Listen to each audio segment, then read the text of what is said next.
tell me when we're ready. In all this madness, I guess I was pretty lucky to find Miss Gloria Steinem. It is still Ms., isn't it? Everybody can be Ms. as long as it's right. The magazine all is still, females are Ms. Of course they have the option to be, I guess, right? Yes. They can be or they can't be. But Ms. Magazine is doing terrific. Yes, it's doing very well.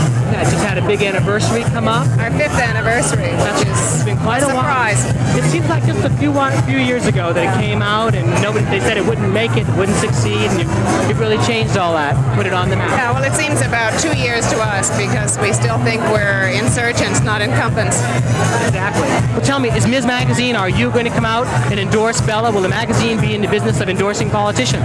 I have endorsed Bella, and many of us as individuals have. The magazine rates candidates according to the issues, but since we're a national magazine, it's we don't usually devote articles to local candidates. So you won't even be doing an article on Bella as a woman mover? There is an article on the 3 women candidates in New York City. It's a short article. And we want Bella to get some national publicity. Who knows? She might run for president someday, right? Now, everybody knows who Bella is, but I think the important thing is that they also understand that she's a good lawyer, she's a good administrator, she's very experienced with city issues, and that she can really run this city. How long have you known Bella, Gloria? Oh, let's see. I think I first met her marching outside the Pentagon in about 66, something like that. So you go back a ways with her. Yeah. Have you found that she's changed, or she's grown, or how has she evolved as a politician, as a person? Well, she's grown a lot, but she was always a person of enormous strength and foresight. She was against the war long before it was popular. Yeah, she was working in the civil rights movement when very few lawyers were jeopardizing their careers by doing that. She understood that Nixon would have to leave the White House long before that was even thought of by other people. She has a great political sense. You think that she can run this city and that she's the best one to run it then? Yes, I really do, because she can give the kind of spirit that we need to activate the neighborhoods, to get people working together and get our hopes back. But also she is a genius administrator. I've seen her in that position, managing very large and very unwieldy movements over the years, and she's just very, very good at it. What movements have you worked with where you've seen her use the law and administer large groups of people with positive effect? The peace movement first, and then the women's movement, and also I've watched her in Congress, where she was elected one of the 3 most effective members by her own colleagues, which is very rare. And she researched very carefully, understood the workings of that very complex machinery very carefully, and made them work properly for the issues. Is she a person too, as well as this lawyer and administrator? Is she able to talk to the people, be with the people? Oh, she's great. She is. Hello. She's the only politician I know of whom I trust completely as a person. Were you disappointed when she wasn't able to win the senatorial bid? Yes, I was very disappointed because it's clear that it was a kind of ganging up procedure of liberal candidates ganging up to split the vote, or so-called liberal candidates. You don't see any problem in her changing her administrating and her law from a national level to a city level, from a federal level to a... No, I don't think so, because she was dealing with the problems of the city and Congress, and many people speak of this job as the second most difficult job in the United States, and I think that's right. Besides, in many ways, Bella was born to be the mayor of New York. I actually think you're right. Will there be any specific issues that you're pushing and hoping that will be on her, on her campaign chart or part of her campaign promises? Are you advocating a certain amount of issues or answers? Are you lobbying for certain things for Bella? Well, it's very important to have her mobilizing us to get our just desserts out of the federal government, and also to do our own work to revitalize the neighborhoods. But in addition to that, there are a lot of issues that are of special importance to women. The family courts, for instance, to which women very often have to turn and don't work very well. And in her position, she would be able to appoint and have some influence there.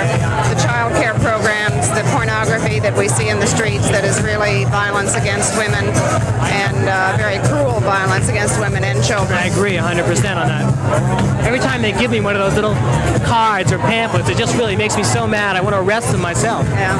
But do you find that the Bella will be it's 100% behind the feminist movement? Do you think that she represents in an even way, women in the women's movement? Yes, because she represents the best of the women's movement because it's populist. It makes it clear that we're talking about women and that women's issues are the same issues as those of other powerless groups by and large, although of course women also have special issues. And she really is an inspiration. That's a corny word, but it's true to a lot of women all over the country, not just in New York. I think if we stopped to think how we would feel if Bella suddenly disappeared from this country, we would understand how much she means to our lives. And of course, if she doesn't win this bid, she is in a way going to disappear because politically, what other goal would she go after? She'll never disappear. I mean, Bella, unlike other politicians, has a movement of her own. She doesn't need an elected position to be visible. That's good. That's important. How's the ERA coming? Are we going to see that getting through in the next year or so? I hope so. There's a deadline, isn't there? Yeah. The ERA is doing very well, but the state legislatures are doing very poorly. Unfortunately, they're not very democratic, so you get a situation in which a state can be 3 or 4 to 1 for the ERA, but the senators still vote against it. I just don't understand why that didn't pass. I mean, I just can't understand why it didn't happen a long time ago. It just seems medieval that the ERA shouldn't be passed. But equality is expensive, and there are a lot of right-wing forces that have mobilized against it.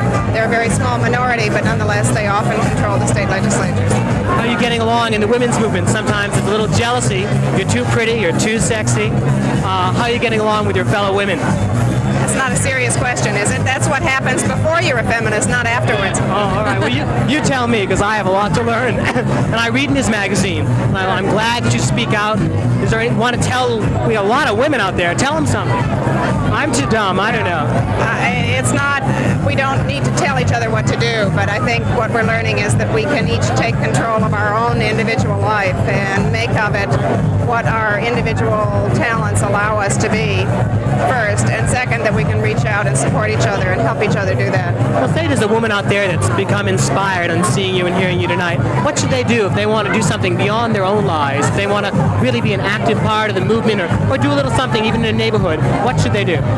Well, I wouldn't try to dictate to anyone. I think that if that woman wants to get a better job or to get into the job force, then that's what she can do. If she wants to start a child care center, that's what she can do. If she wants to start a lawsuit or a demonstration, that's what she can do. But I think the important thing is that in doing this, we are supporting each other and understanding that women in a patriarchy have a great deal in common.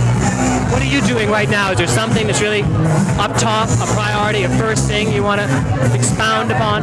The magazine is still very important, and it's a kind of forum for a lot of ideas, and it's also a portable friend for women. And many of the issues we're talking about turn up there. For instance, the current issue is about pornography, and the fact that pornography is in fact violence, not sexuality. Okay, well, I guess we've had a pretty good conversation. Am I a male chauvinist pig? Can you tell from my questions? No, because that's saying you're a male chauvinist pig is as serious as saying that you are a racist or a fascist, and I'm sure you wouldn't say that. No, I wouldn't say that, and I want to, learn more about the feminist movement and be a better person towards women. Thank you for talking to me, Gloria Steinem. Out for Bella Abzug, right? Yes. Okay, thank you very much. Bye. Have you got a picture of me and her? Gloria Steinem, like a movie star, signing autographs to people pressing up to talk to her. I'm glad we're in color tonight to see Gloria in what's really kind of a very sexy, clingy, revealing outfit. The camera's still turning, Gloria front and back. Talking with Ethel Stull, an activist both in the art world and the political world.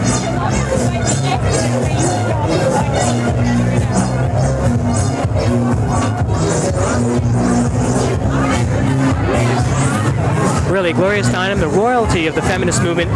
Greetings, Noel.